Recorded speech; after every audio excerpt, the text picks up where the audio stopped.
Have you ever wondered what would happen if on your wedding day, in your white dress, standing at the church doors ready to say, "I do," everything you dreamed of was suddenly ripped away? What if instead of walking down that aisle to marry the love of your life, you were forced into a life you never chose? What if your own family betrayed you in the cruelest way possible? This isn't just a story. This is what happened to me in 1952 in a small town in Ohio. And I'm telling you this because I may not have much time left. But before I leave this world, I need you to know the truth about what they did to young women like me, what they stole from us, and why you must never let anyone steal your choices the way they stole mine. I'm sitting here now in this cold convent in upstate New York, where I've spent the last 70 years of my life. These stone walls have been my prison, this black habit my burial shroud. My name is Sister Margaret, but that wasn't always my name. Once, I was Catherine Marie Sullivan. I was 19 years old, full of dreams, full of love, and I was supposed to be a bride, not God's bride, but the bride of the man I loved more than life itself, a man whose memory has kept me alive through 7 decades of forced imprisonment. The year was 1952. President Truman was in the White House, America was prosperous after the war, and young women like me were expected to marry, have children, and build the American dream. But my story took a very different turn, a turn so dark, so cruel, that even now at 90 years old, I can barely speak of it without my voice breaking with the pain that has never, ever left me. I grew up in Millfield, Ohio. Population 3,847, a small farming town about 40 miles outside of Columbus. It was the kind of place where everyone knew everyone's business, where secrets were currency and reputation was everything. Main Street stretched for exactly 6 blocks, lined with red brick buildings that had weathered decades of Ohio winters and summers. Murphy's Five and Dime occupied the corner lot, its windows always decorated with seasonal displays that drew children's noses to press against the glass. Henderson's Grocery sat next door, with Mrs. Henderson's famous apple pies cooling on the windowsill every Tuesday and Friday. The First National Bank, built of imposing gray stone, reminded everyone of the weight of money and respectability. And at the end of the street stood Sullivan's Hardware, my father's store, established in 1923 when he first came over from County Cork with nothing but the clothes on his back and a fierce determination to make something of himself in America. My father, Patrick Michael Sullivan, was a stern Irish Catholic man who ruled our house with an iron fist wrapped in biblical scripture. He stood 6 feet 2 inches tall, had hands like leather from years of manual labor, and eyes as cold as a winter morning when he was displeased, which, when it came to me, was often. Those hands had built the hardware store from nothing, had lifted heavy machinery and hammered countless nails, had counted money and shaken hands with every important man in Butler County, but they had never once touched me with tenderness, never offered comfort when I cried, never held me the way I saw other fathers hold their daughters. My mother, Mary Catherine O'Malley Sullivan, was a quiet, gentle woman who had learned early in their marriage that disagreeing with Patrick Sullivan was a luxury she couldn't afford. She had hair the color of autumn leaves that she kept pinned back in a neat bun, and hands that were always busy, mending clothes, kneading bread, tending her flower garden, or playing hymns on our old piano. She had given birth to 4 children, my 3 older brothers Michael, Thomas, and James, and then me, the unexpected late arrival, born when she was already 38 years old. I often wondered if she had wanted more children, if she had been happy to have a daughter after 3 sons, but she never spoke of such things. In our house, emotions were private matters, locked away like the good china that only came out for Christmas and Easter. The pregnancy that brought me into this world had been difficult. I learned years later from whispered conversations between my mother and her sister, my Aunt Bridget. There had been bleeding, bed rest for months, and fears that both mother and child might not survive. My birth had been long and painful, and the doctor had told my parents there would be no more children. Perhaps that's why my father's expectations, for me, were so specific, so unforgiving.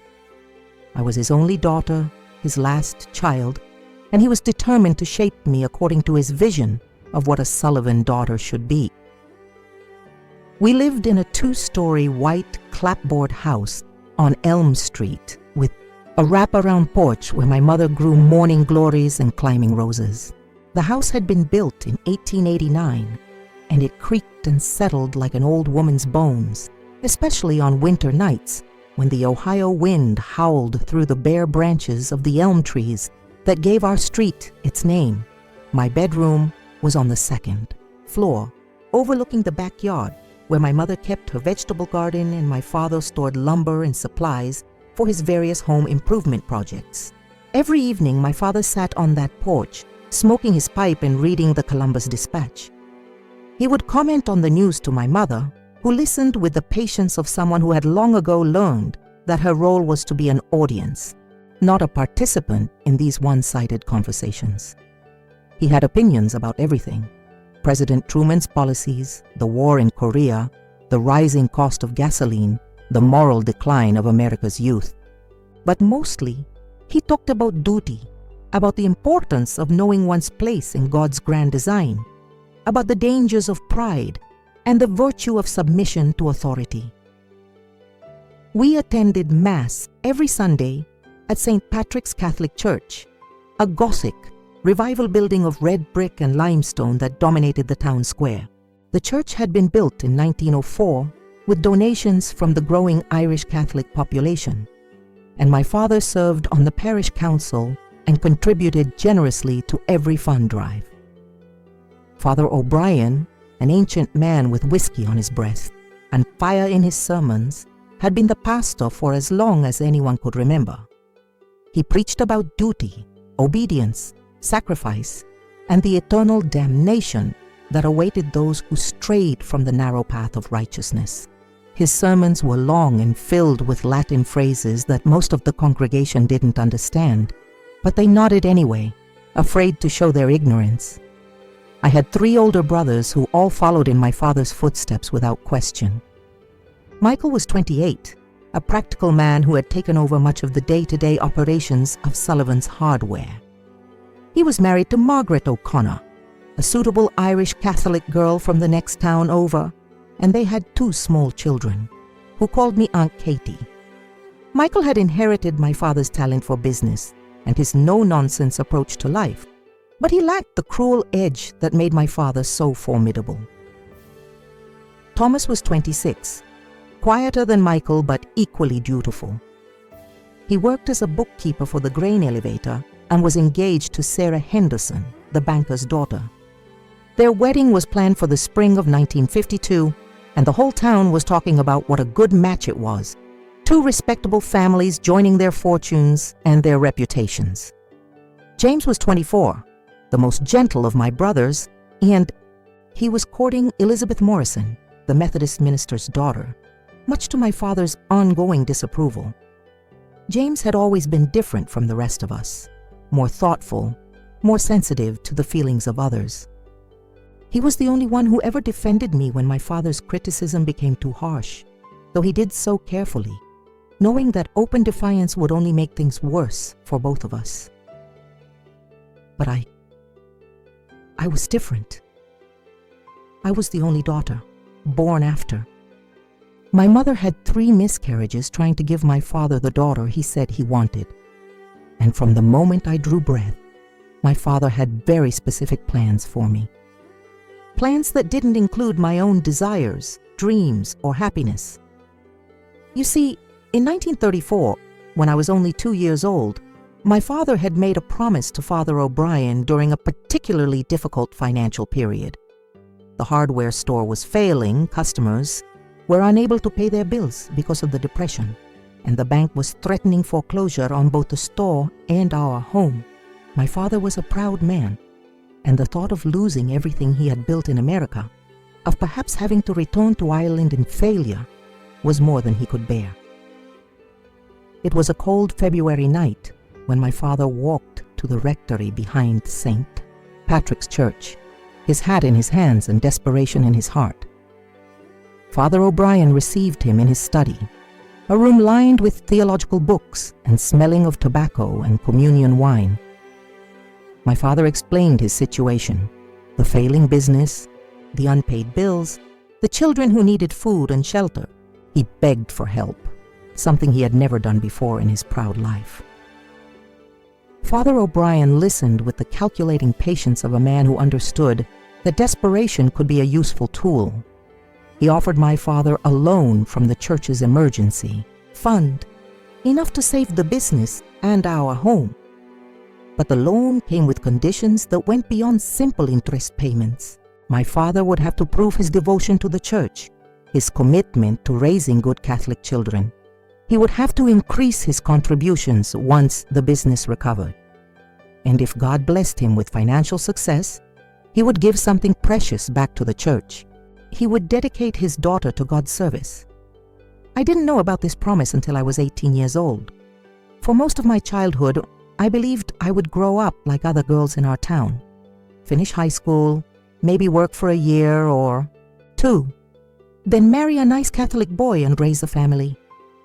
I dreamed of having children, of making a home filled with laughter and warmth, of finding a love like the ones I read about in the novels I borrowed from the library. I never suspected that my entire future had been bartered away before I could even walk, that I was collateral in a debt that had nothing to do with money and everything to do with power and control. I was a good student at Millfield High School, a 3-story brick building that had been built in the 1920s with great civic pride. The school served not just Millfield, but several smaller communities in the area, so there were about 300 students in grades 9 through 12. I loved English literature above all other subjects, especially poetry. There was something about the way words could be arranged to create beauty and meaning that fascinated me. I would read Dickinson and Frost and Shakespeare until my eyes grew tired, then try to write my own verses in a journal I kept hidden under my mattress. Miss Hamilton, my English teacher, was an unmarried woman in her 40s who had come to Millfield from Columbus after getting her degree from Ohio State University. She was considered slightly scandalous by the town's standards, a woman who had chosen education over marriage, who wore her hair shorter than was fashionable, and who encouraged her female students to think about college and careers. My father disapproved of Miss Hamilton's influence on me, but he couldn't object too strenuously since she was known to be a devout Methodist, and her teaching methods produced students who scored well on state examinations. Under Miss Hamilton's guidance, I wrote for the school newspaper, the Millfield Messenger, covering school events and occasionally contributing opinion pieces about books or current events. I participated in the drama club, playing supporting roles in our annual productions. In my junior year, I played Emily in Our Town, and standing on that stage, speaking Wilder's words about the beauty and tragedy of ordinary life, I felt something awaken in me, a desire to tell stories, to make people feel and think and understand things they hadn't understood before. I also sang in the church choir, which was one of the few activities my father fully approved of. My voice was clear and strong, and I particularly enjoyed the Latin hymns that required careful attention to pronunciation and meaning. Music had always been a refuge for me, a place where I could express emotions that I wasn't allowed to show in daily life. When I sang, I could pour out all my longing and sadness and hope into the notes, letting the music carry feelings that words weren't safe enough to express. Miss Hamilton encouraged me to apply to Ohio State University. She said I had talent, that I could become a teacher or maybe even a writer if I worked hard and continued my education. The idea thrilled me, to live in Columbus, to attend classes with hundreds of other students, to study literature and writing with professors who had published books and traveled the world. But every time I mentioned college to my father, His face would darken and he would change the subject with frightening finality. "Education is wasted on girls," he would say, his voice carrying the weight of absolute certainty.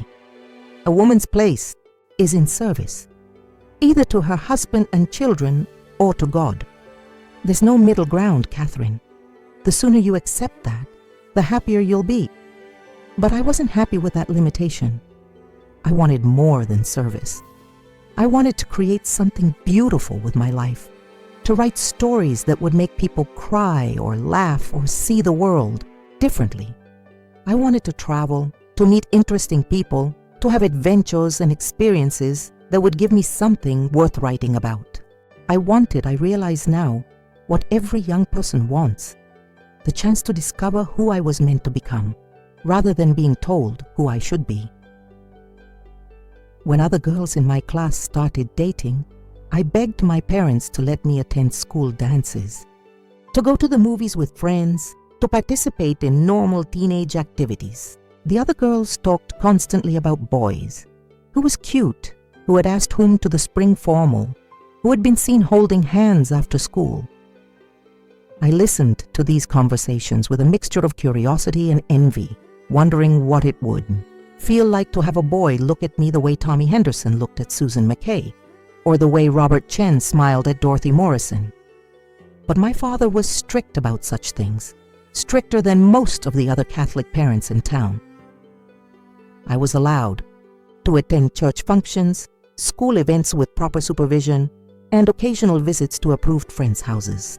But dating was absolutely forbidden, as were school dances, mixed group outings to the movies, or any activity that might put me in close proximity to boys without adult supervision. "Boys only want one thing from girls," my father would lecture, and me whenever I brought up these restrictions. "And once they get it, they lose all respect. You will remain pure and untouched until God calls you to your true purpose." I thought he meant marriage. I thought he was just being an overprotective father, perhaps more strict than others, but motivated by love and concern for my welfare. I had no idea what he really meant, no understanding of the future he had already decided for me. The summer I turned 17, I began to chafe more seriously against these restrictions. I watched my friends pair off with boyfriends, saw them experiencing their first kisses, their first dates, their first taste of romantic love. I felt like I was watching life through a window, observing experiences that I was forbidden to have. I began to argue more with my parents, to push back against rules that seemed increasingly arbitrary and cruel. "Why can't I go to the movies with Susan and her boyfriend and his friend?" I would ask. "It's not even a real date. We'd be chaperoned by another couple." "Because decent girls don't need to be entertained by boys," my mother would reply. But I could see the uncertainty in her eyes, as if she wasn't entirely convinced by her own words. "Because you have better things to do with your time than fill your head with romantic nonsense," my father would add with finality. "You should be focusing on your prayers, your housework, your preparation for the life God has planned for you." But what life was that? He never gave me specifics, only vague references to duty and service and God's will.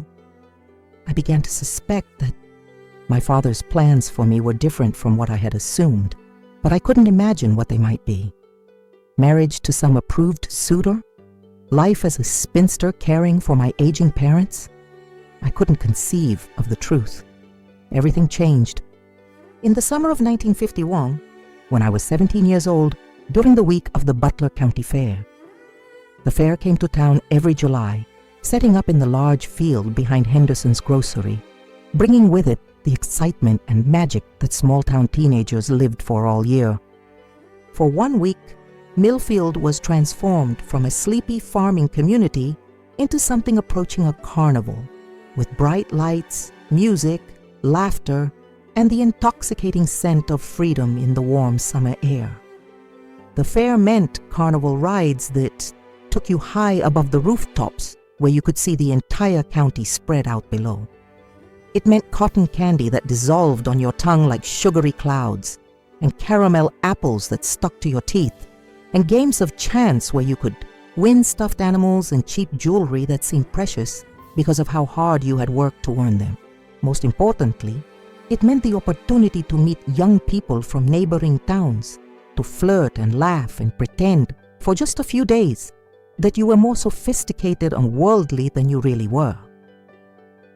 My parents had always allowed me to attend the fair with my girlfriends, as long as we stayed together and were home by 10 o'clock sharp. It was one of the few concessions they made to normal teenage life, perhaps because the fair was considered a wholesome, family-oriented event, where nothing too scandalous could occur under the watchful eyes of the entire community. That year, I went to the fair with my best friends, Susan McKay and Dorothy Chen. Susan was the daughter of the town doctor, a level-headed girl with practical brown hair and a sensible approach to life that kept Dorothy and me from getting into too much trouble. Dorothy's family had moved to Millfield from California when her father got a job at the grain elevator, and she was considered exotic by our small-town standards. She had glossy black hair, almond-shaped eyes, and a way of speaking that sounded like she had stepped out of a Hollywood movie. It was a perfect summer evening, July 15th, 1951, a date that is burned into my memory with perfect clarity. The temperature was warm but not oppressively hot, with a gentle breeze that carried the sense of caramel apples and popcorn and the green smell of the cornfields that surrounded the fairgrounds. We were walking past the ring toss game, laughing about something silly that Dorothy had said about the carny who was running the booth, when disaster struck in the form of my own clumsiness. I tripped over an uneven patch of ground, my purse flying from my hands, and the contents scattered across the dusty earth like confetti. My compact mirror cracked against a stone, my lipstick rolled under a nearby booth, and my carefully hoarded dollar bills, saved from doing extra chores and earned by helping my mother with her sewing, fluttered in the evening breeze like autumn leaves. "Oh no!" I exclaimed, dropping to my knees to gather my scattered belongings, embarrassed by my clumsiness and worried about losing money I couldn't afford to lose. That's when I first saw him. Daniel Patrick McKenna appeared out of nowhere, like a hero from one of the romance novels I read in secret. He was tall and broad-shouldered, wearing clean work clothes and a shy smile that made my heart skip in a way I had never experienced before. Without a word, he knelt down beside me and began collecting my scattered belongings with careful, gentle hands, as if my cheap compact and drugstore lipstick were precious treasures that deserved respectful handling. When he handed my purse back to me, our fingers touched for just a moment, and I felt something I had never experienced before, a jolt of electricity that seemed to travel from my fingertips straight to my heart, leaving me breathless and dizzy and more alive than I had ever felt. "You dropped this, miss," he said, his voice warm and kind, with just a hint of an Irish accent that suggested his family, like mine, hadn't been in America very long. "Thank you," I whispered, feeling my cheeks burn red with embarrassment and something else I couldn't name, but that made my entire body feel warm and strange and wonderful. "I'm Daniel McKenna." He removed his cap, revealing thick, dark hair that curled slightly at the edges and eyes the color of summer sky. "Catherine Sullivan," I managed to say, my voice sounding strange and breathless to my own ears. Would you like to take a ride on the Ferris wheel with me, Catherine Sullivan?" Susan and Dorothy were standing behind me, and I could feel them practically vibrating with excitement. A handsome young man, and he was handsome, with strong features and kind eyes, and a smile that made me feel like the most important person in the world, was asking me, quiet and sheltered Catherine Sullivan, to go on a ride with him. It was like something out of a movie, like a dream I had had but never dared to hope might come true. My heart was pounding so hard, I was sure he could hear it over the carnival music and the shouts of the barkers trying to lure customers to their games and attractions. I'd like that very much. That Ferris wheel ride changed my life forever, though I didn't realize it at the time. As our little car swayed gently in the summer breeze, rising slowly above the fairgrounds, I felt like I was ascending into a different world entirely. A world where I was not just Patrick Sullivan's carefully controlled daughter, but Catherine, a young woman worthy of attention and conversation and maybe even love. As we reached the top of the wheel, Daniel began to tell me about himself, and I found myself hanging on every word. He was 21 years old, 3 years older than me, which seemed like a vast and sophisticated gap at the time. He had just returned from serving 2 years in Korea with the Army Corps of Engineers, where he had learned skills that went far beyond the basic construction work he had known before enlisting. "I didn't want to go to war," he admitted as we swayed at the top of the wheel. The entire fair spread out below us like a wonderland of lights and movement. But when I got there, I realized it was the best education I could have gotten. I learned about engineering, about building bridges and roads that would last, about working with different kinds of people from all over the country. I learned that there's a big world out there, bigger than anything I had imagined back home in County Mayo. His family had emigrated to America only 5 years earlier, he explained, when he was 16. His father, Connor McKenna, had been a stonemason in Ireland, but there wasn't enough work to support a family of 6 children. They had saved for years to afford passage to America, settling first in Boston, then moving to Ohio when Connor heard there was work in the post-war building boom. "My father started a construction company 6 months ago," Daniel told me, his voice full of pride and ambition. "We're building houses for all the young families that are moving to small towns like this, getting away from the big cities, looking for a place to raise their children safely. And there's so much work, more than we can handle, really." "What do you want to do?" I asked, genuinely curious about his dreams and plans. "I want to build things," Daniel said, and I could hear the passion in his voice. "Not just houses, but beautiful buildings that will last for generations. Schools where children will learn and grow. Churches where people will find comfort and hope. Maybe hospitals where lives will be saved. I want to make something that matters, you know? Something that lasts long after I'm gone." He talked about his dreams with such certainty, such clear vision of the future, that I found myself sharing dreams I had never spoken aloud to anyone, not even Susan or Dorothy. "I want to write," I confessed, the words tumbling out before I could stop them. "Stories, maybe books someday. My English teacher says I have talent, that I could go to college and study literature. But my father, he doesn't think much of such ideas." "Why not?" Daniel asked, and he seemed genuinely interested in my answer, genuinely curious about my thoughts and feelings. No one had ever asked me that before. Why my father disapproved, what I thought about his disapproval, whether I agreed with his judgment. He says a woman's education is wasted if she doesn't use it in service to others. That pride and ambition are sins, especially in women. Daniel was quiet for a moment, thinking. When he spoke, his words were careful and thoughtful. "My mother writes," he said finally. "She keeps journals about our family, about the places we've lived, about the people we've met. She says someday she'll write a book about what it was like to leave Ireland and come to America, about the things we lost and the things we found. My father supports her in it. He says everyone has gifts from God, and it would be sinful not to use them." When he looked at me in the glow of the carnival lights, with the entire world spread out below us, I felt like I was the most important person in the universe. "I think your father's wrong, Catherine Sullivan. I think you should write all the books you want to write." For the first time in my life, someone was telling me that my dreams mattered, that they were valid and worthy of pursuit. It was intoxicating and terrifying and wonderful all at once. From that night on, Daniel and I found ways to see each other though it required careful planning and elaborate deceptions that made me feel like I was living in a spy novel. We couldn't be seen together openly.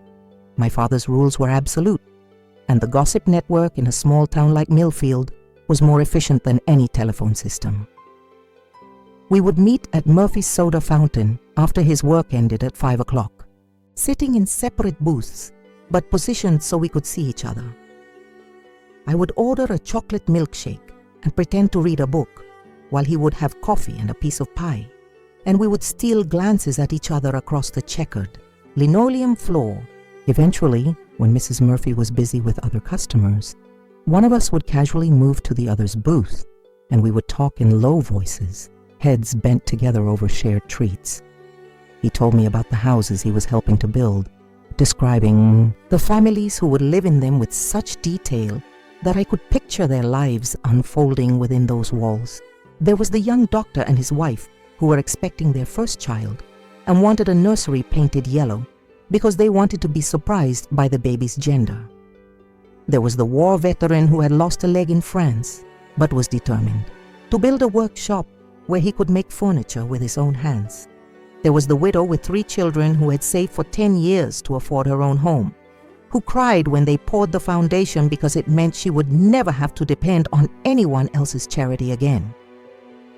I shared my writing with him, poems and short stories I had written in secret, and he read them with the same careful attention most people reserved for the Bible. He understood the emotions I was trying to express, could discuss the technical aspects of rhythm and imagery, could suggest improvements without making me feel criticized or diminished. "You have a gift," he told me one evening in late August, after reading a story I had written about a young woman trapped in a tower, waiting for rescue that might never come.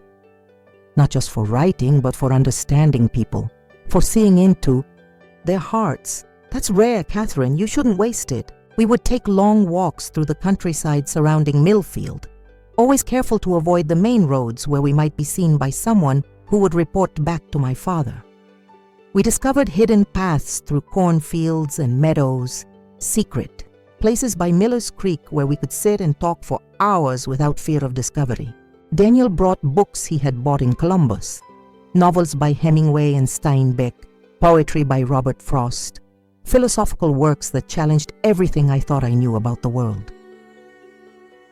"You're the smartest person I've ever met," I told him, one evening as we sat by the creek, watching the sunset paint the sky in shades of pink and gold. "No," he said, taking my hand in his for the first time, sending electric shocks up my arm. "You are. You see things in ways I never thought of. You make me want to be better, to do more with my life, to build things that are worthy of someone like you." As autumn arrived and the leaves began to change, our relationship deepened in ways that both thrilled and terrified me. We were falling in love. There was no other word for the way my heart raced when I saw him. The way every love song on the radio seemed to have been written specifically about us. The way I counted the hours between our secret meetings like a prisoner counting days until freedom. We were careful never to be seen together by anyone who might report back to my father, which meant our relationship existed in a strange shadow world of hidden glances and whispered conversations. Daniel would walk me partway home after our meetings, always stopping several blocks before my street. We would meet at the library on Saturday afternoons, sitting at separate tables, but passing notes back and forth like school children.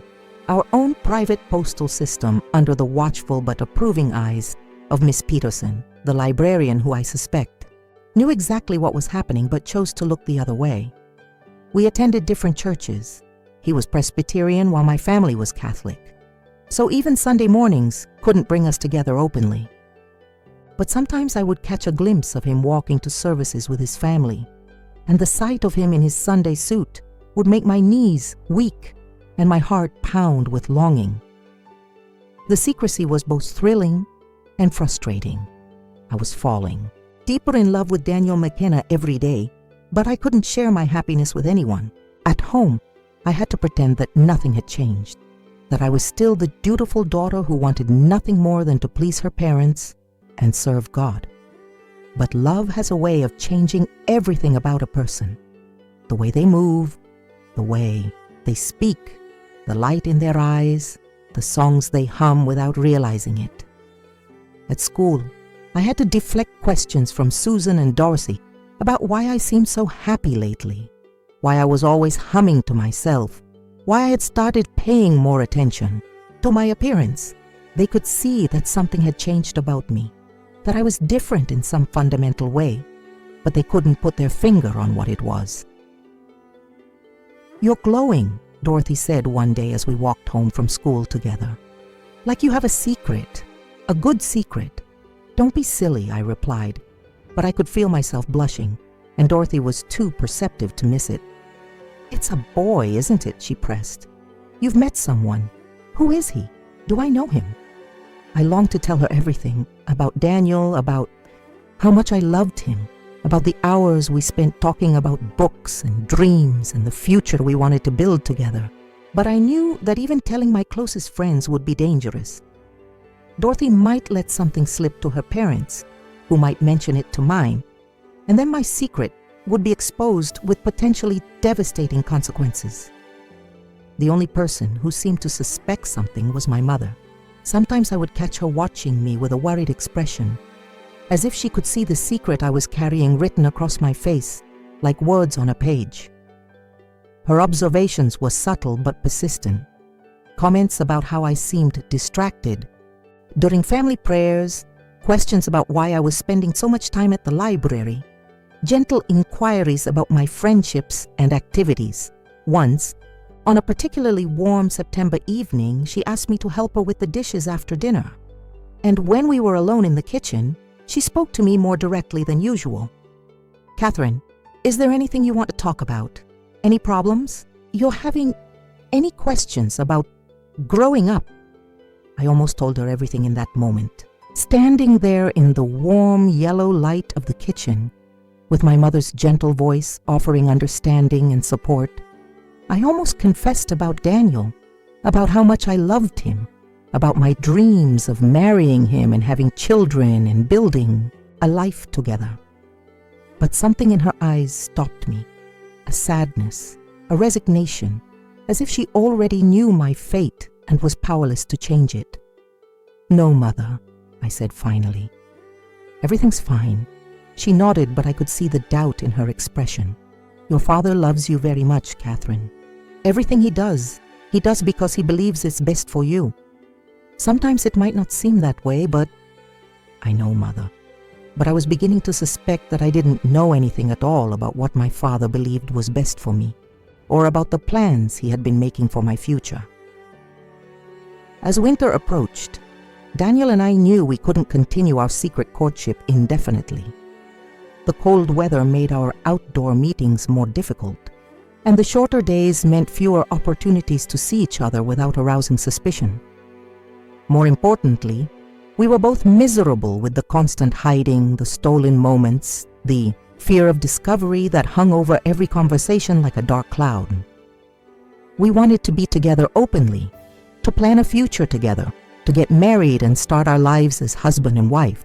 Daniel had been saving money from his construction work, and he had plans to start his own company within a few years. We talked about the house we would build, the children we would raise, the life we would create together far from the suffocating restrictions of small-town expectations. "I'm going to talk to your father," Daniel announced one cold December evening as we huddled together in his truck, parked behind the abandoned grain silo on the outskirts of town. It was one of the few places we could be truly alone, away from prying eyes and wagging tongues. "Daniel, no," I said, fear gripping my heart like an icy hand. "You don't know him. He's not like other fathers. He has very strict ideas about who I should marry. And more than that, there's something else. Something I don't fully understand, but I can sense it.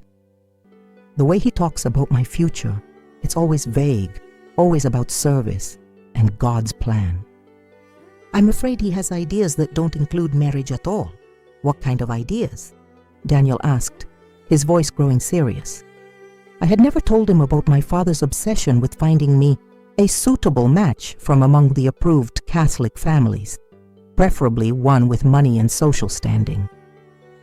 The McKennas, despite being perfectly respectable people, were Presbyterian, relatively new to town, and far from wealthy.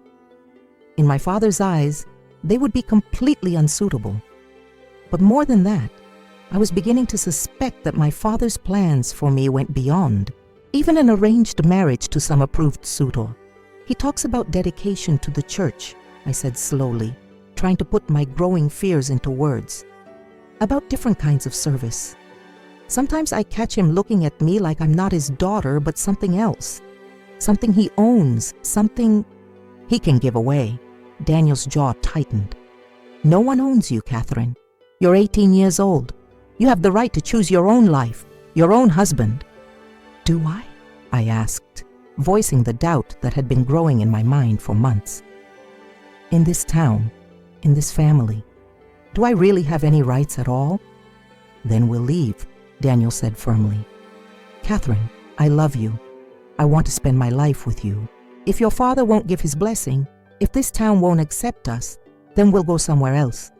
I have some money saved, and I can find work anywhere. We'll start fresh, just the two of us. The idea was both terrifying and exhilarating. Leave Millfield, leave everything I had ever known. But as I looked into Daniel's eyes, saw the love and determination there, I realized that leaving with him might be the only way I would ever be free to choose my own life. But before we could make any concrete plans, my worst fears about my father's intentions were confirmed in the most devastating way possible. Over Christmas dinner 1951, he made an announcement that shattered what remained of my illusions about my future. It was December 25th, and we were gathered around our dining room table, which my mother had set with her best china and silver. The room smelled of roast ham and cinnamon, of pine boughs and candle wax. My three brothers were there with their respective girlfriends or wives, creating the kind of warm family tableau that should have been filled with love and happiness. Instead, I felt a growing sense of dread as I watched my father carve the ham with his usual methodical precision. Catherine, he said, his voice carrying across the table with the authority of a judge pronouncing sentence. I've been corresponding with Mother Superior at St. Mary's Convent in Syracuse. You'll be visiting there after New Year's to discuss your vocation. The words hit me like a physical blow. I nearly choked on my food, my fork clattering to my plate.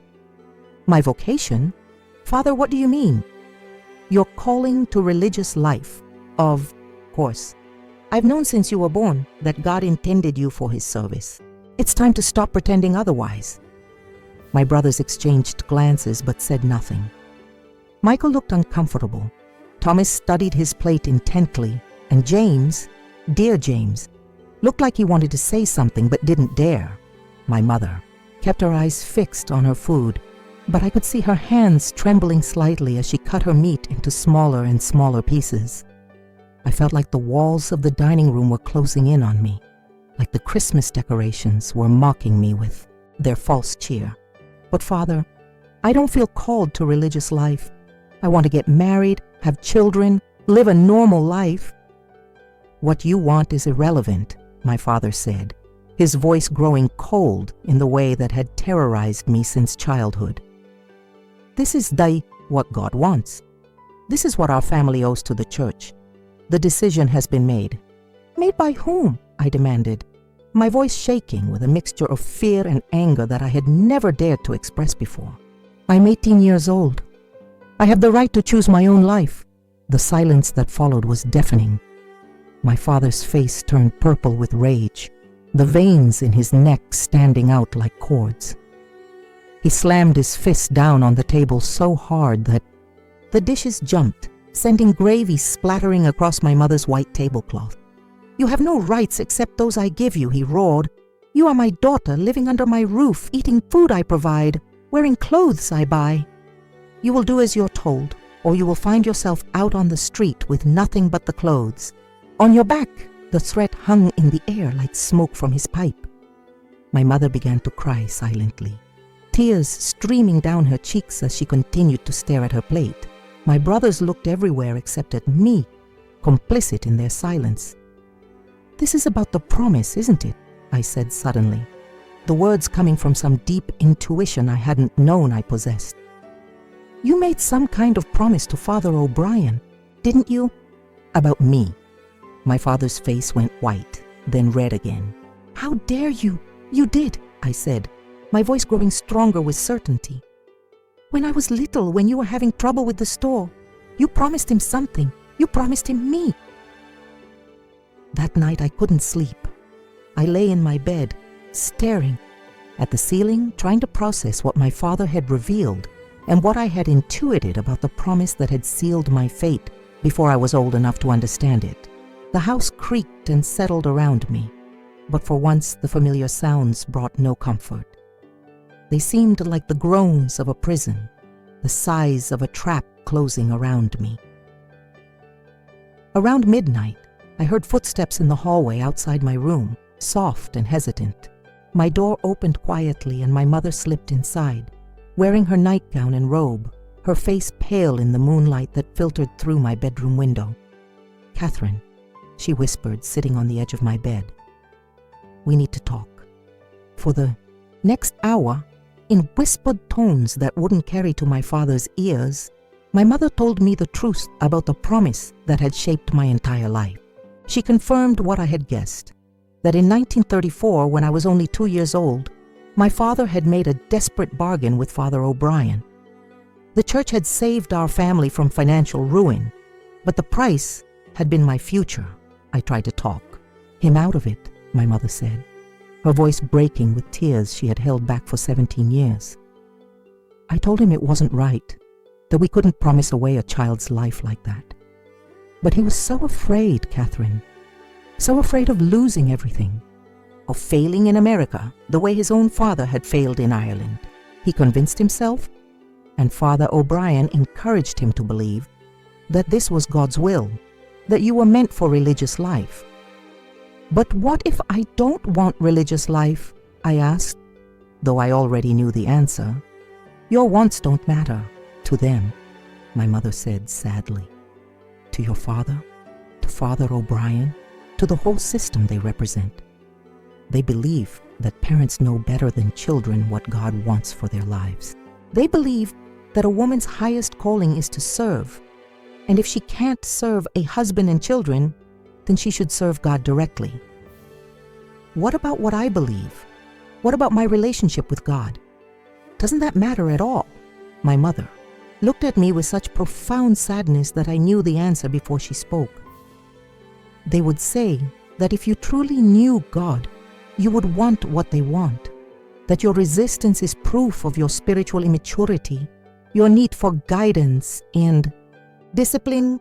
It was a perfect trap, designed by men who had convinced themselves that control was love, that force was guidance, that breaking a young woman's will was the same as saving her soul. "There's more," my mother said, her voice barely audible.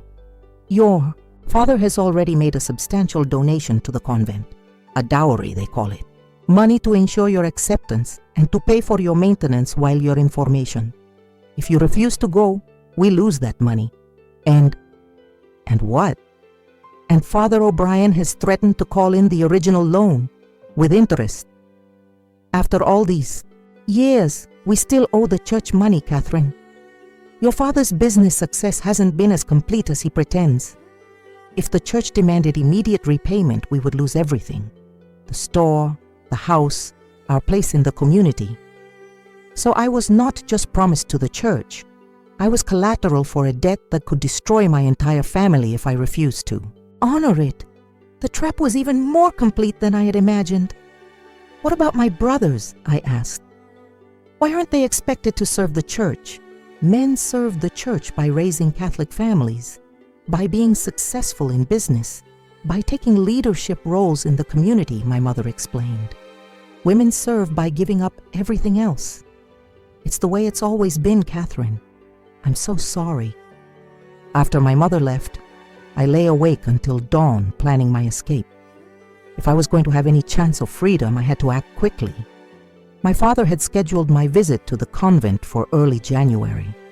Once I set foot in that place, once I was under the control of the nuns and my father's arrangements were set in motion, it would be nearly impossible to leave.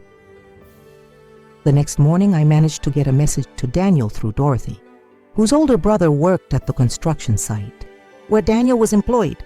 We arranged to meet that afternoon at our usual spot by Miller's Creek, now frozen over and surrounded by snow-covered trees. "Catherine, what's wrong?" Daniel asked the moment he saw my face. "You look like you've seen a ghost."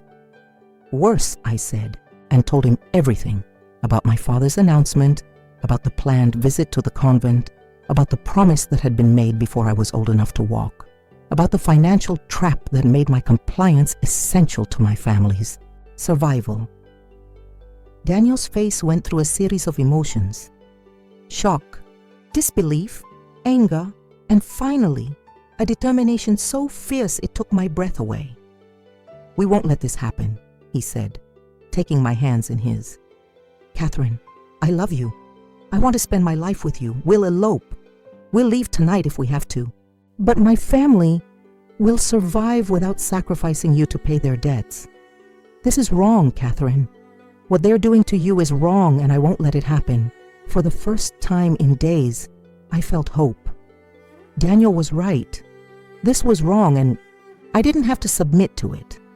I was 18 years old, legally an adult, capable of making my own decisions about my life and my future. If I could find the courage to defy everything I had been taught about duty and obedience, I could be free. We spent the next few weeks planning our escape with the careful precision of military strategists plotting a raid behind enemy lines. Daniel had been corresponding with his cousin Patrick in Chicago, who had promised him steady work in the construction business there.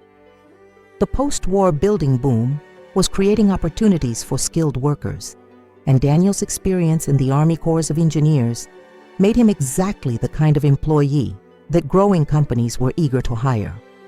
We would take the train from Columbus to Chicago, be married by a justice of the peace, and start our new life together in a city where no one knew us, where we could create our own identities, free from the weight of family expectations and community judgment.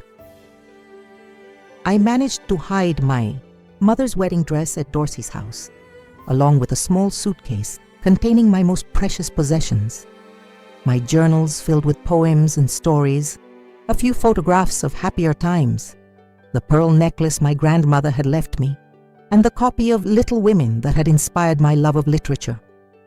These few items represented all that I wanted to take from my old life into my new one.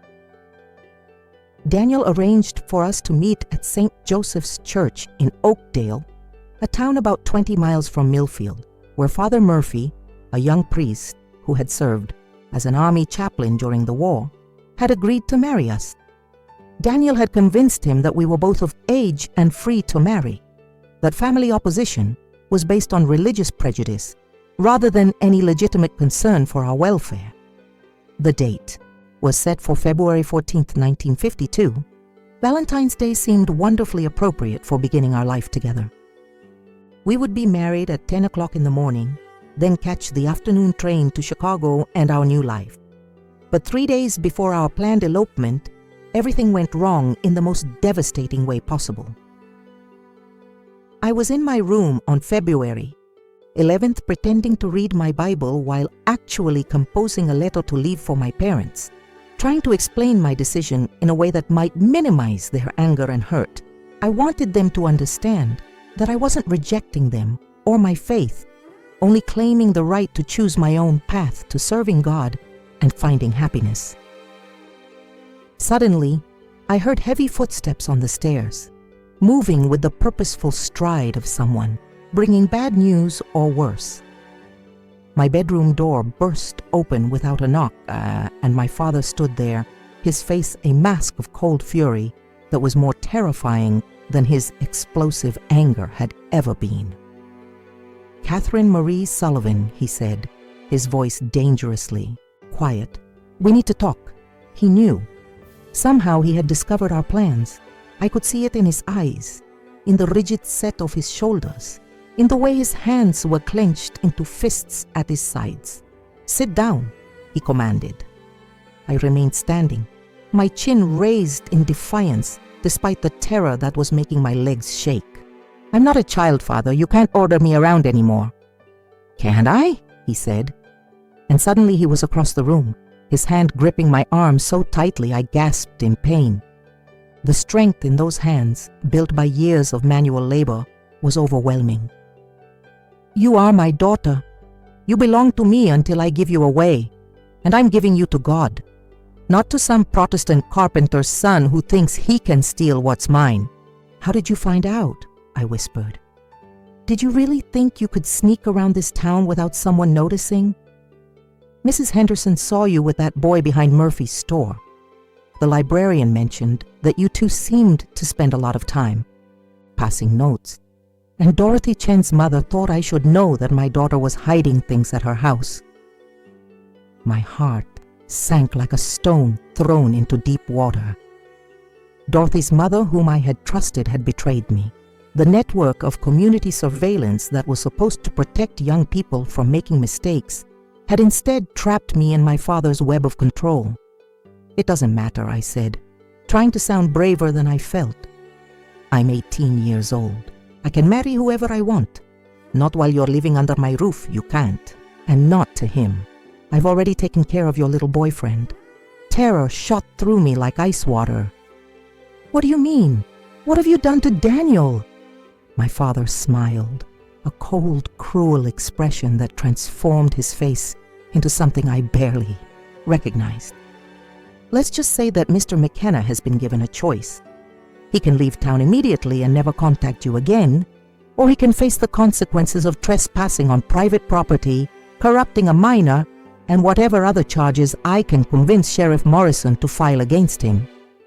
But I'm not a minor, and he never trespassed anywhere, aren't you? And didn't he? That depends on how the story is told, doesn't it? And who would believe the word of a drifter over the word of Patrick Sullivan, one of the most respected businessmen in Butler County?" I felt sick to my stomach. My father had used his influence, his standing in the community, to threaten Daniel with imprisonment on false charges.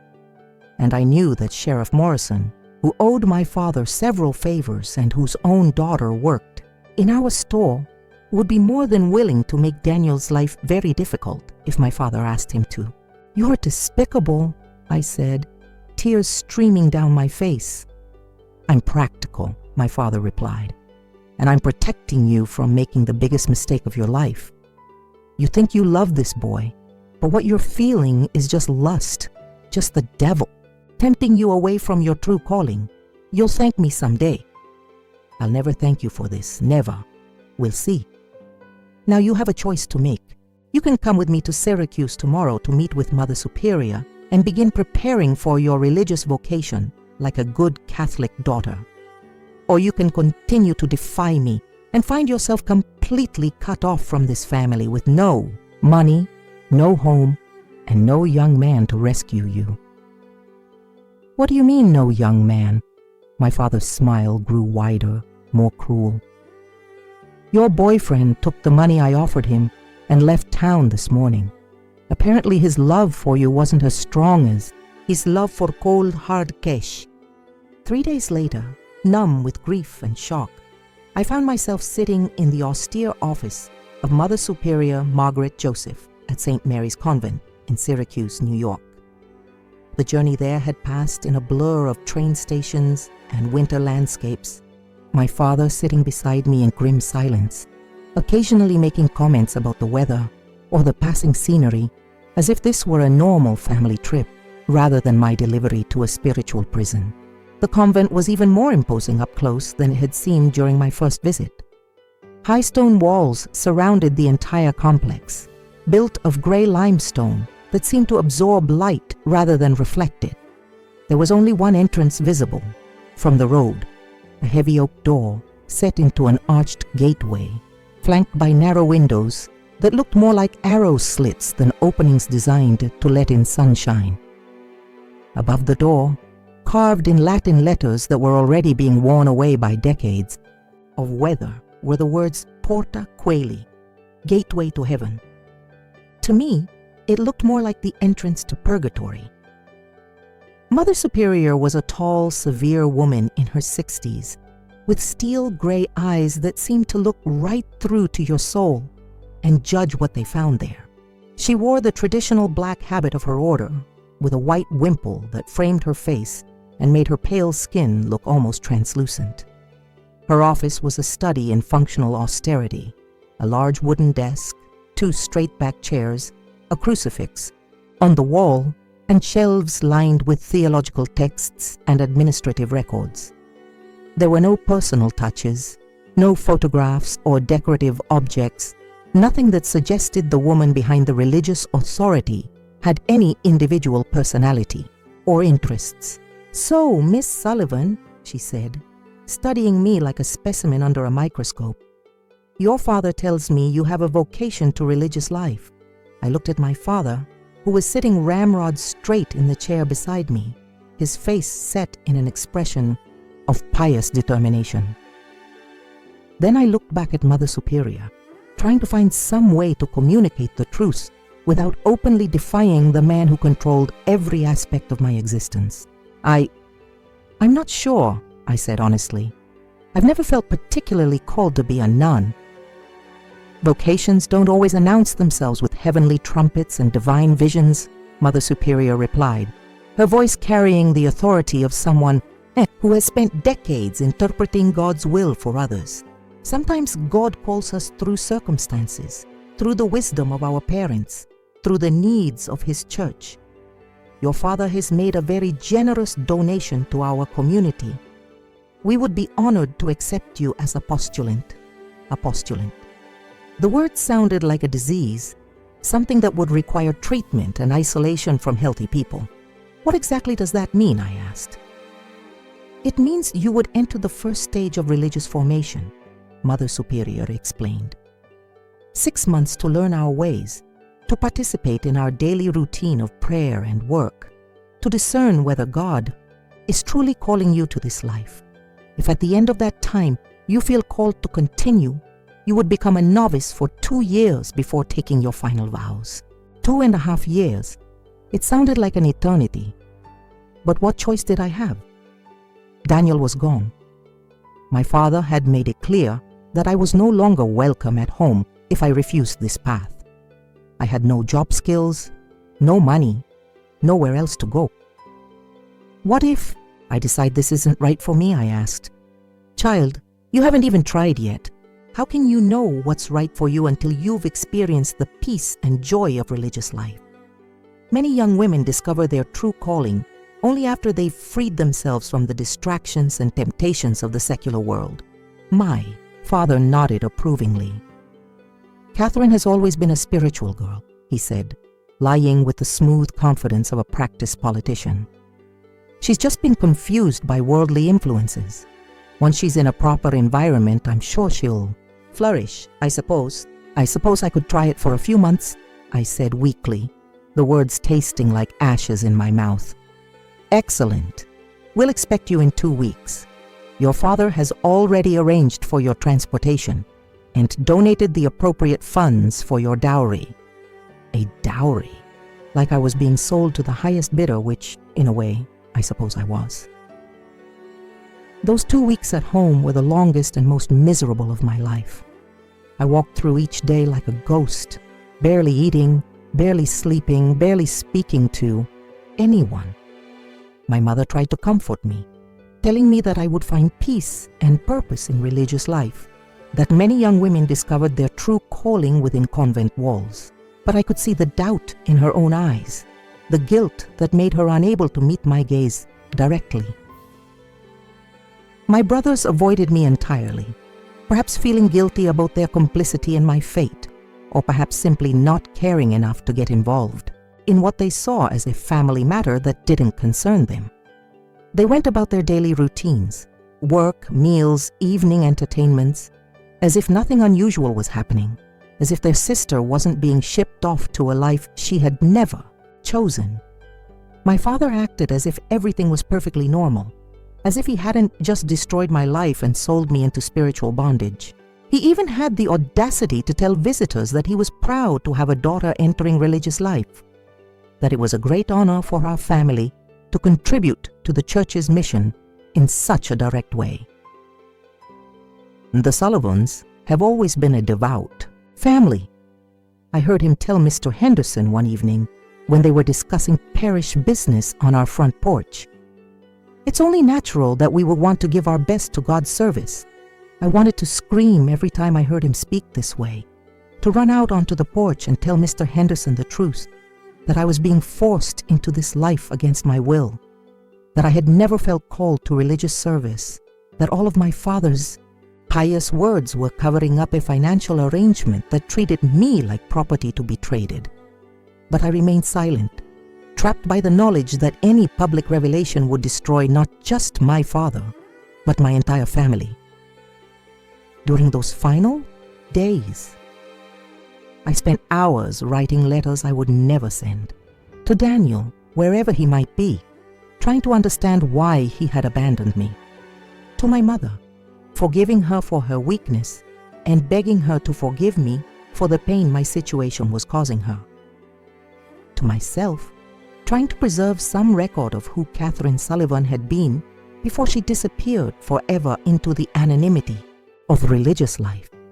I also wrote poetry, dark verses about caged birds and withered flowers and dreams that died before they could bloom.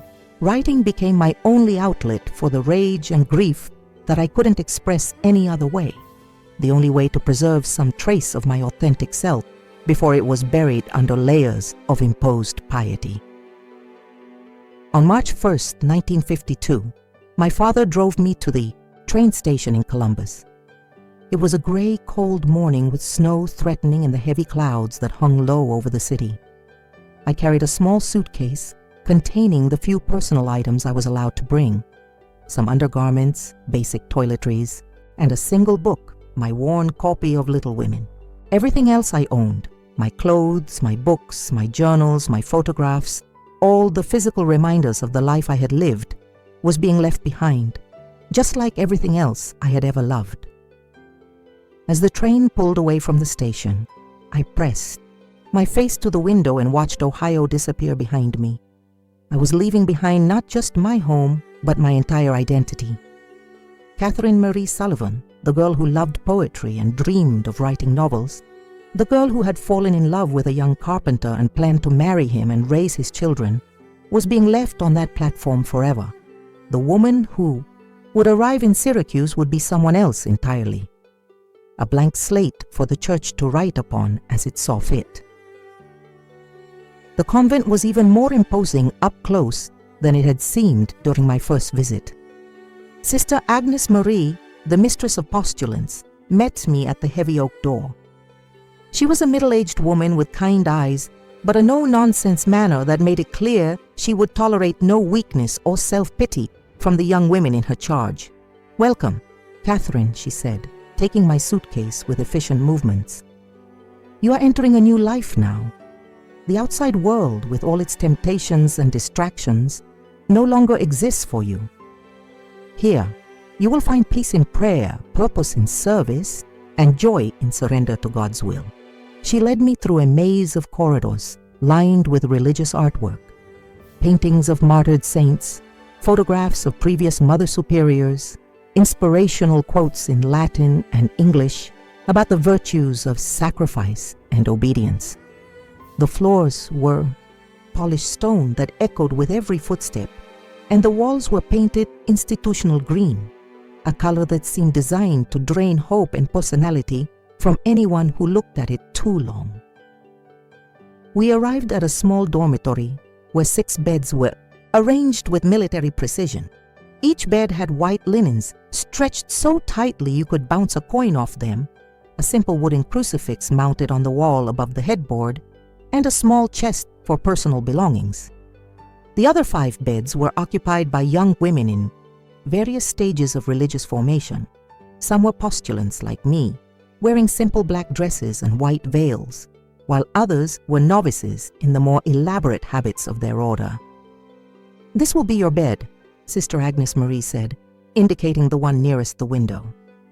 "You'll find your clothing in the chest. Change quickly, and then join us in the chapel for Vespers." The clothing consisted of several plain black dresses that hung like sacks, removing any trace of feminine curves or individual style. There were white cotton undergarments, black stockings that itched, and sturdy black shoes that looked like they had been designed for field work rather than daily wear. There was also a simple white veil that covered most of my hair and a heavy black cloak for outdoor wear. Looking at myself in the small mirror above the chest, I barely recognized the young woman staring back at me. The girl who had once taken pride in her appearance, who had spent precious money on lipstick and hair ribbons, who had dreamed of walking down an aisle in her mother's white wedding dress, was gone. In her place stood a gray shadow, anonymous and unremarkable, exactly what the system was designed to create. The chapel was a magnificent space with soaring ceilings, elaborate stained glass windows depicting the lives of various saints, and carved wooden pews that could seat perhaps 200 people. But that evening, there were only about 30 women present for evening prayers. The sisters who had already taken final vows, the novices in their elaborate habits, and the few of us postulants in our simple black dresses. We sat in strict order of seniority, with the fully professed sisters in the front pews and the postulants relegated to the back rows like children who hadn't yet earned the right to sit with adults. The service was conducted entirely in Latin, which I barely understood, despite 12 years of Catholic education. The singing was beautiful but mournful, echoing off the stone walls like the voices of ghosts lamenting their lost lives. As I knelt and stood and sat, according to the complex choreography of monastic prayer, following the movements of the women, around me like a puppet mimicking its master, I felt like I was participating in my own funeral. After Vespers, we were served a simple supper of bread, weak soup, and watered-down tea in the refectory, a large dining hall where conversation was absolutely forbidden. One of the older sisters read aloud from the lives of the saints while we ate in silence, telling stories of young women who had given up worldly love to serve God, who had found their true happiness only after renouncing all earthly attachments. The irony was not lost on me. These women had supposedly chosen their path freely, while I had been sold into mine like a piece of livestock. I wanted to scream.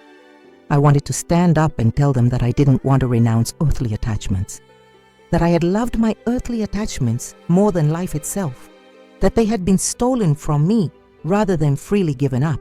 But I sat in silence, choking down the bland food and listening to stories that were supposed to inspire me, but only made me feel more trapped and desperate.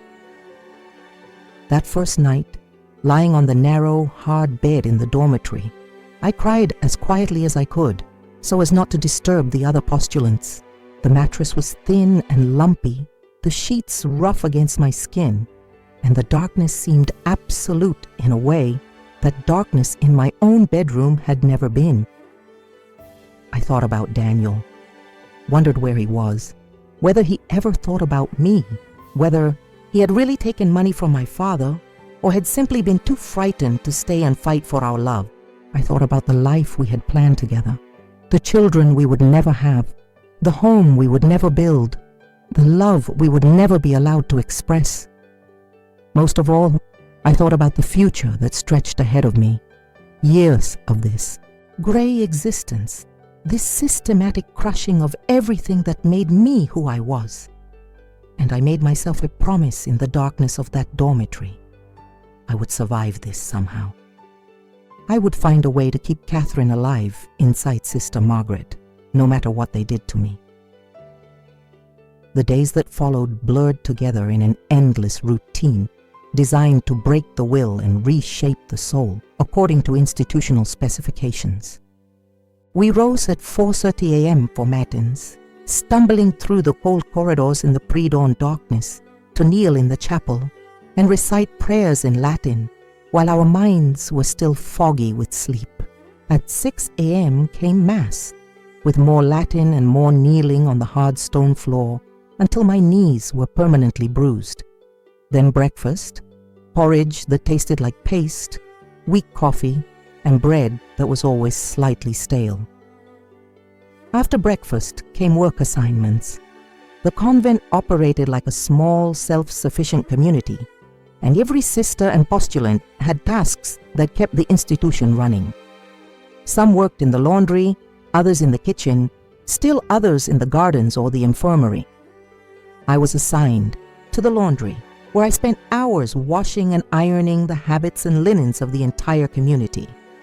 The laundry was a hot, humid hell located in the basement of the main building. The walls wept with condensation, and the air was thick with steam and the harsh smell of lye soap that burned our hands and cracked our skin. We worked with industrial washing machines that dated from the 1920s, feeding endless loads of black.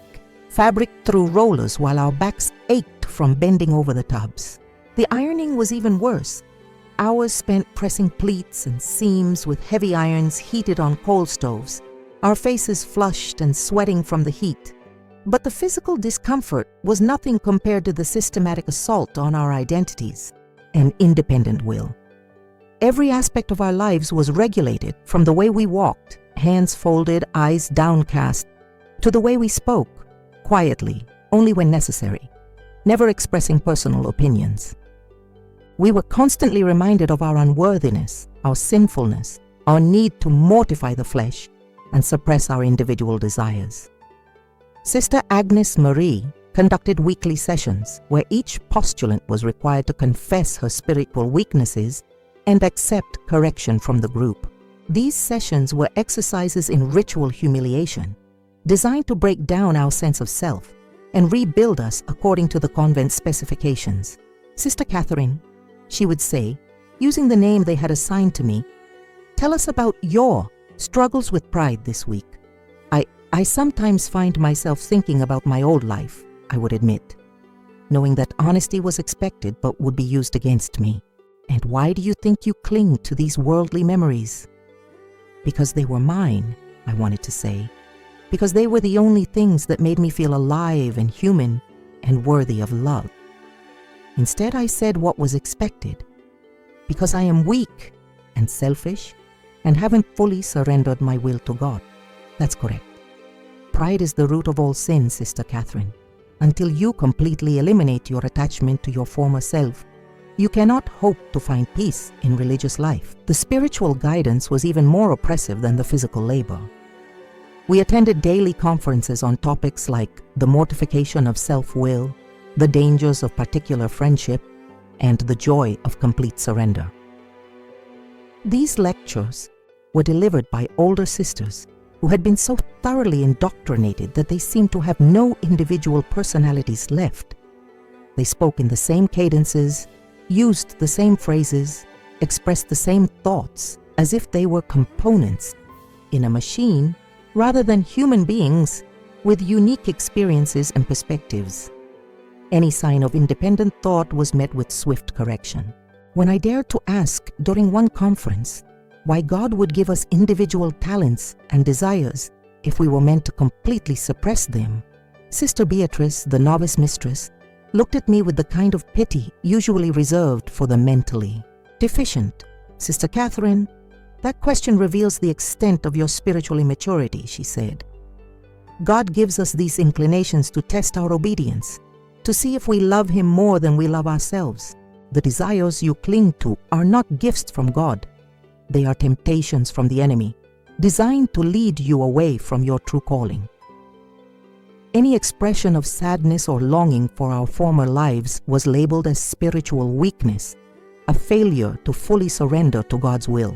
When Margaret O'Brien, a girl from Boston who had entered the convent the same week I did, was found crying in the garden one afternoon, she was subjected to a public penance that included fasting for 3 days and scrubbing the chapel floor, on her hands and knees while the rest of us attended recreation. "Sister Margaret's tears are an insult to God," Mother Superior announced during that evening's conference. They suggest that she finds God's love insufficient, that she regrets the privilege of serving Him. Such ingratitude must be purged through suffering and humiliation. I watched Margaret, who was only 17, who had been as coerced into this life as I had been, prostrate herself on the floor and beg forgiveness for the crime of missing her family. And I felt something harden inside me, a core of resistance that I swore they would never break. Despite the constant surveillance and correction, I found ways to resist, small acts of defiance that kept some spark of my true self alive. I wrote poetry on scraps of paper that I hid beneath a loose floorboard near my bed, verses that captured the reality of our experience rather than the sanitized version we were supposed to embrace. In habits black as funeral shrouds, we walk through days as gray as stone, while outside lives the world that crowds with laughter, love, and hearts full grown. They tell us we are blessed, are pure, are chosen for a sacred life, but I would trade this holy cure to be again a man's dear wife. I also found ways to communicate with the other postulants and novices that bypassed the official channels of supervision. We developed a system of signals, a particular way of arranging our prayer books, a gesture during morning prayers, a glance exchanged during the silence of meals, that allowed us to share our real thoughts and feelings despite the prohibition against particular friendships. Through these covert communications, I learned that I was not alone in my misery. Mary Catherine Flynn, a novice from Philadelphia, had been forced into the convent by parents who couldn't afford her dowry for marriage. Sarah Elizabeth Murphy had been sent by a family that considered her too independent and strong-willed for secular life. Elizabeth Ann Casey had tried to run away twice, only to be returned by police who treated her like a criminal rather than a victim. We were an underground railroad of the heart, smuggling hope and solidarity through a system designed to isolate and break us. During the brief recreation periods when we were allowed to walk in the garden, we would pair off and share whispered conversations about our former lives, our dreams, our plans for escape. My cousin Michael is a priest in Chicago. Mary Catherine told me one autumn afternoon as we walked among the dying flowers. I've written to him, told him the truth about how I came to be here. He says he's looking into canonical law, trying to find grounds for release. Do you think it's possible? I asked. I have to believe it is. I can't accept that we're trapped here forever, that our parents had the right to sell us like cattle. But months passed, and Mary Catherine's cousin found no legal remedy. The church's position was clear. We had entered freely. The coercion that brought us was irrelevant. We were receiving excellent spiritual formation, and any desire to leave was evidence of spiritual immaturity that would be cured with time and proper guidance. Meanwhile, the seasons changed around us, marking the passage of time in a place where every day was essentially identical. The leaves turned gold and red and fell from the trees in the convent courtyard. Winter came, covering the world in a blanket of white silence that seemed to muffle even our whispered rebellions. Spring arrived, bringing fragile blossoms that felt like a cruel joke. What good was renewal when we were denied the chance to grow and change and become who we were meant to be? I had been at St. Mary's for almost 2 years when the impossible happened. It was September 1954, and I had just taken my first temporary vows as a novice, trading my simple black dress for the full habit of the order. The ceremony was supposed to be a joyful occasion, a celebration of my commitment to religious life. But as I knelt before the altar and felt the heavy black wool settle on my shoulders, I felt not joy, but the weight of a life sentence. The white veil of the novice felt like a shroud covering not just my hair but my identity. I had taken the religious name Sister Margaret Mary, after the stern Mother Superior and the saint who had supposedly experienced visions of the Sacred Heart. Catherine Marie Sullivan was officially dead to the world, and increasingly to me. The other novices and sisters called me by my new name, and gradually I had begun to respond to it automatically, the way a trained animal responds to its master's voice. But inside, Catherine still lived. She lived in the secret poems I continued to scratch onto scraps of paper and hide beneath the loose floorboard. She lived in the memories of Daniel's face, which I conjured every night before I fell asleep, terrified that one day I would forget. The exact shade of his eyes, the sound of his laugh, the way he said my name. She lived in the stubborn, rebellious hope that somehow, someday, this nightmare would end. That hope was both my salvation and my torture. It kept me from completely losing myself in this life of enforced piety, but it also made the reality of my imprisonment that much more painful. Every day that passed without rescue was another small death of the soul. I was working in the scriptorium that Tuesday afternoon, painstakingly copying illuminated manuscripts under the watchful eye of Sister Beatrice when everything changed. The work was mindless and repetitive, copying the same prayers and biblical passages over and over in careful calligraphy, decorating the margins with tiny flowers and geometric patterns.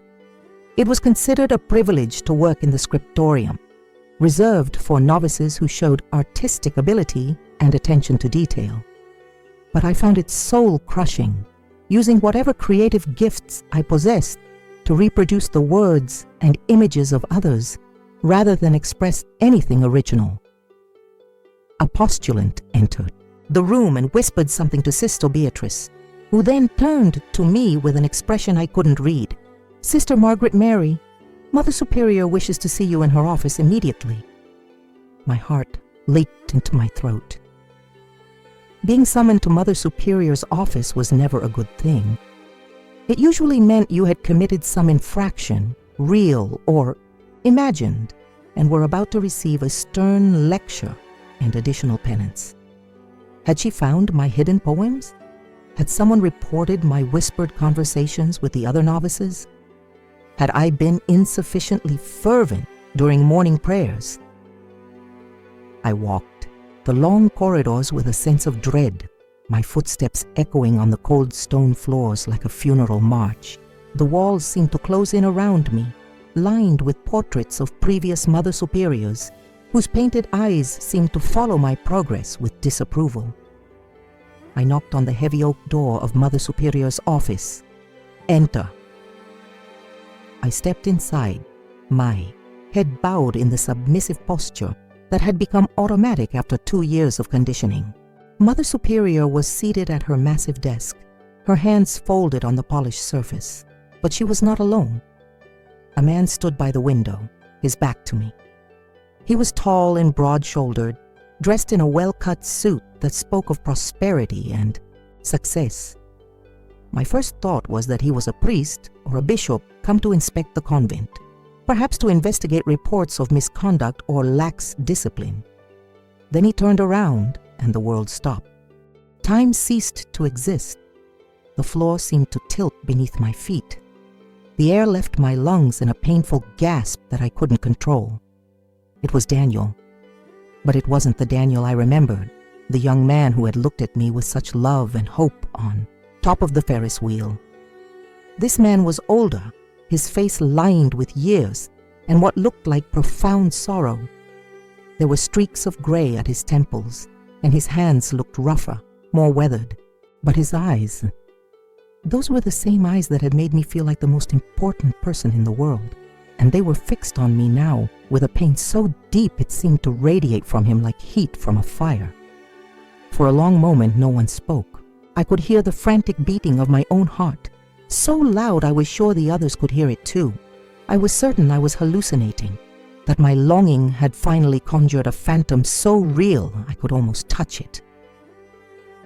Mother Superior broke the silence, her voice cutting through my shock like a blade through silk.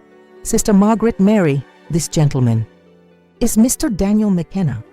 He says he knew you before." Daniel took a step forward, and I could see his hands trembling as he gripped his hat. When he spoke, his voice was hoarse with emotion, barely recognizable as the warm, confident voice I remembered. Catherine?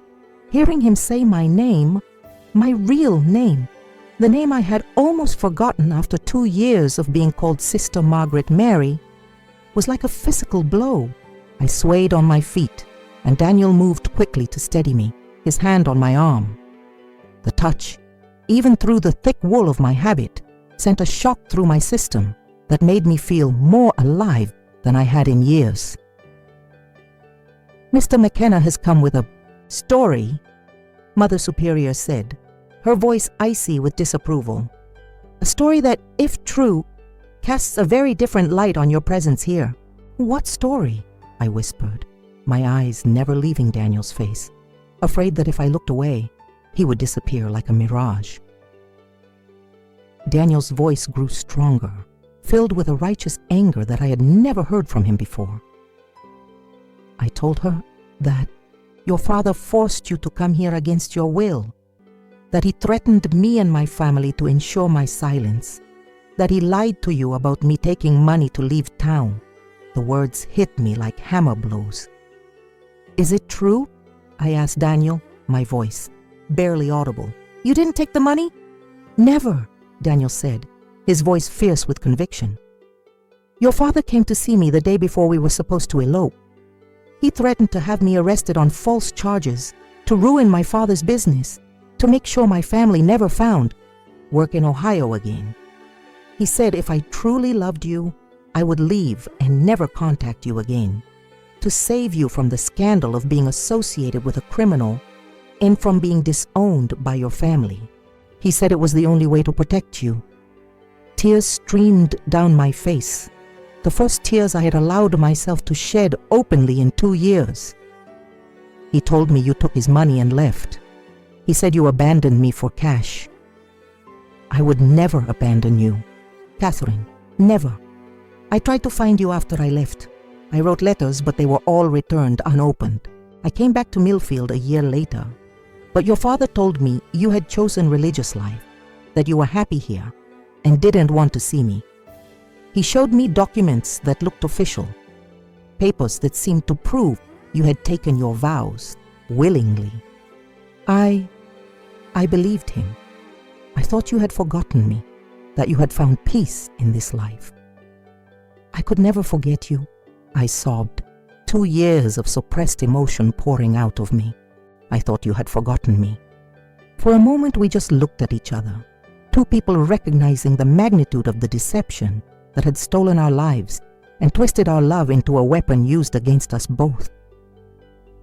Mother Superior cleared her throat impatiently. Mr. McKenna has provided documentation to support his claims. A sworn affidavit from the former sheriff of Butler County, admitting that your father coerced him into making those threats. He also has a letter from your mother. My mother? I gasped, my heart stopping. Daniel reached into his jacket pocket and pulled out a worn envelope, handling it as carefully as if it contained dynamite. She found me, Catherine. She tracked me down in Chicago just last month. She's dying. Cancer. She said she couldn't go to her grave without telling me the truth, without trying to undo the terrible wrong that had been done to both of us. With trembling hands, I took the letter. The envelope was addressed in my mother's, delicate handwriting, the same script that had written grocery lists and birthday cards throughout my childhood. Inside was a single sheet of paper, covered with words that would change everything. My dearest Catherine, if you are reading this, it means I have found the courage to do what I should have done years ago. I have carried the guilt of my silence, like a stone around my heart every day since we left you at that convent. I knew you loved Daniel McKenna. I knew you did not want that life, but I was weak. I was afraid of your father, afraid of losing everything we had built, afraid of the scandal and shame that would destroy our family's reputation. I failed you, my darling girl, and I will regret it for all eternity. Your father is gone now. He passed 6 months ago from a heart attack. Even at the end, he insisted he had done what was best for you, that he had saved your soul by removing you from temptation. But I know the truth. It was never about your soul. It was about his pride, his need to control, his inability to see you as anything more than property to be disposed of according to his will. Daniel did not abandon you. Your father threatened him and his family with ruin and prison. He lied to you to break your spirit, just as he lied to Daniel to drive him away. It was all a terrible, wicked deception designed to force you into a life you never chose. You are not bound by any final vows. I made sure of that. The papers your father showed Daniel were forgeries. You are free, Catherine. You have always been free. Please, my precious daughter, forgive me if you can. Be happy. Live the life you were meant to live. Love the man you were meant to love. With all my remorse and all my love, Mother. I looked up at Mother Superior, my entire body shaking with a mixture of rage and hope that I hadn't felt in 2 years. I never chose this, I said, my voice growing, stronger with every word. I was forced here under false pretenses based on lies and threats and coercion. I want to leave. Mother Superior's face was a mask of conflicted emotions. Outrage at being deceived, embarrassment at the scandal this would cause, perhaps even a flicker of pity for the young woman whose life had been so cruelly manipulated. The church has invested considerable time and resources in your formation, Sister Margaret Mary. Your father's donation was substantial and was blood money, Daniel interrupted, his voice hard as steel. Payment for a life that was stolen. You can keep every penny. I'm taking Catherine out of here today. There was a long, tense silence. Finally, Mother Superior sighed, and in that sigh, I heard the sound of prison doors opening. The church does not hold souls against their will, she said slowly. If what you say is true, if you were indeed coerced, then you are free to go, child. The word free echoed in the silent room like a bell ringing across still water. It was a word I had stopped daring to hope for, a concept that had seemed as distant as the stars. An hour later, I walked out of the heavy oak doors of St. Mary's Convent for the last time. I was wearing the same simple dress I had arrived in, now hanging loosely on my thinner frame. I carried the small suitcase that had held my few belongings, plus the letters and poems I had written during my imprisonment, the only record of Catherine Sullivan's survival in that place of enforced death. Daniel helped me into his car, a TSD, newer model than the truck he had driven in 1951, evidence of the success he had found in the years we had been apart. As we drove away from the convent, I didn't look back. I looked only forward, at the man I had loved and lost and found again, at the world that was opening before us like a flower blooming after a long winter. But this story doesn't end with simple happiness, because life is more complicated than the fairy tales I had read as a child.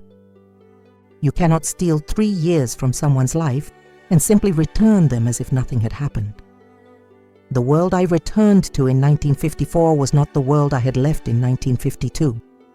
Daniel and I were different people, scarred by betrayal and separation and the terrible knowledge of how easily love could be weaponized against those who dared to feel it. We married quietly in Chicago 3 weeks later, in a small ceremony at a Presbyterian church with only Daniel's family present. I wore a simple blue dress instead of the white gown I had once dreamed of, and I carried daisies instead of roses. The ceremony was beautiful in its simplicity, but it was also haunted by the ghosts of what we had lost, the young couple, who should have been married 3 years earlier, full of hope and untouched by betrayal. The years that followed were good years in many ways, but they were also complicated by the shadows of our past. We loved each other deeply and truly, but ours was a love stained with melancholy, marked by a constant awareness of the time that had been stolen from us. We had both changed in ways that couldn't be undone. Daniel had built his construction, company as planned, but the fire and passion of that young man on the Ferris wheel had been tempered by years of believing he had been abandoned by the woman he loved. I had survived my imprisonment, but the experience had left me wary of institutions, suspicious of authority, protective of my autonomy in ways that sometimes created distance even between us. My books were never bestsellers, but they found their audience among women who recognized their own struggles in my characters' fights against the forces that sought to control their lives. I received hundreds of letters over the years from readers who told me my stories had given them courage to leave bad marriages, to pursue their dreams despite family opposition, to resist the expectations that would have crushed their spirits. The most meaningful of these letters came from other women who had been forced into religious life against their will. Apparently, my story was not as unique as I had believed. Throughout the 1950s and 1960s, as I learned from these correspondents, countless young women had been delivered to convents by families who saw them as burdens to be disposed of rather than daughters to be cherished. Some had managed to escape, as I had. Others had not been so fortunate. One letter from a woman named Mary Catherine Flanagan particularly haunted me. "Dear Mrs. McKenna, I read your novel Behind Sacred Walls and wept for hours, recognizing my own story in your character's experience. Like you, I was forced into a convent by a father who valued his reputation more than his daughter's happiness. Unlike you, I was never rescued. I have spent 37 years as Sister Mary Immaculata, watching life pass by through barred windows, growing old in habits that feel like burial shrouds. I want you to know that stories like yours matter. They bear witness to injustices that too many people prefer to ignore or forget. Thank you for having the courage to speak the truth about what was done to us. Your story gives me hope that someday the Church will acknowledge the wrongs that were committed in God's name and that other young women will be spared what we endured. With gratitude and solidarity, Sister Mary Immaculata, née Mary Catherine Flanagan." Letters like this one reminded me that my personal escape was only part of a larger story, a story about the systematic oppression of women's autonomy and the use of religious authority to enforce social control. I began to speak publicly about these issues, despite the discomfort it caused some readers and the criticism I received from conservative religious leaders who accused me of attacking the Church itself. "I'm not attacking faith," I would tell audiences at the women's clubs and colleges where I spoke. "I'm attacking the abuse of faith to justify controlling women's lives. There's a difference between choosing to serve God and being forced to serve an institution that uses God's name to justify its power over others." Daniel supported my activism, even when it brought unwanted attention to our lives. He had his own complicated relationship with organized religion after what had been done to us, but he understood the importance of speaking out against injustice. Together, we established a small foundation that provided legal assistance to women seeking to leave religious communities they had entered under coercion. The work was slow and often frustrating. The legal system was not equipped to deal with cases where consent had been manufactured through family pressure and institutional manipulation. But we helped where we could, and we kept records that we hoped would someday be useful to scholars and reformers who wanted to understand the full extent of these practices. As we grew older, Daniel and I found a kind of peace with our complicated history. We had learned to live with what had been taken from us while still cherishing what we had been able to build together. Our love had survived forces that had been designed to destroy it, and that survival felt like its own kind of victory. Daniel passed away in 2014, just short of our 60th wedding anniversary. He died peacefully in his sleep, still holding my hand, still the man who had once promised to build beautiful things that would last long after he was gone. His buildings still stand throughout the Midwest, but his greatest construction was the life we built together from the ruins of what others had tried to destroy. I am 91 years old now, writing these words in the house that Daniel built for us in 1965, surrounded by the books and photographs and memories that chronicle a life fully lived despite its difficult beginnings. My hands shake sometimes, and my memory occasionally fails me on small details. But the core of this story remains as clear as the day it happened. I tell you this story not for sympathy, but as a warning and a promise. A warning that there are still people in this world who believe they have the right to control other people's lives, who use love and duty and even faith as weapons to enforce their will. They may not operate exactly as they did in 1952, but the impulse to control, to possess, to decide what is best for others without consulting them, that impulse is as strong as ever. But I also tell you this story as a promise that no cage is permanent, that no control is absolute, that love and freedom and the human spirit are stronger than the forces that seek to crush them. It may take years, even decades, but truth has a way of surfacing, and justice has a way of arriving when we least expect it. My name is Catherine Marie McKenna.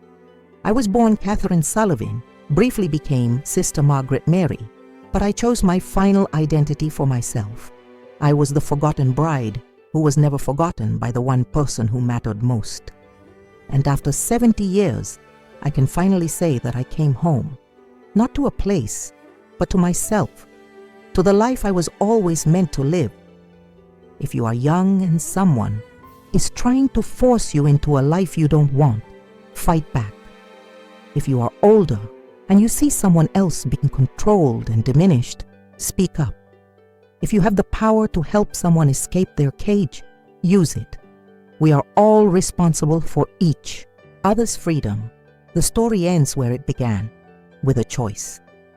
Not the choice that was stolen from me in 1952, but the choice I make every day to live authentically, to love fully, to speak truthfully about what I have seen and experienced. It is a choice that no one can take away, no matter how hard they try, and that perhaps is the most important lesson of all.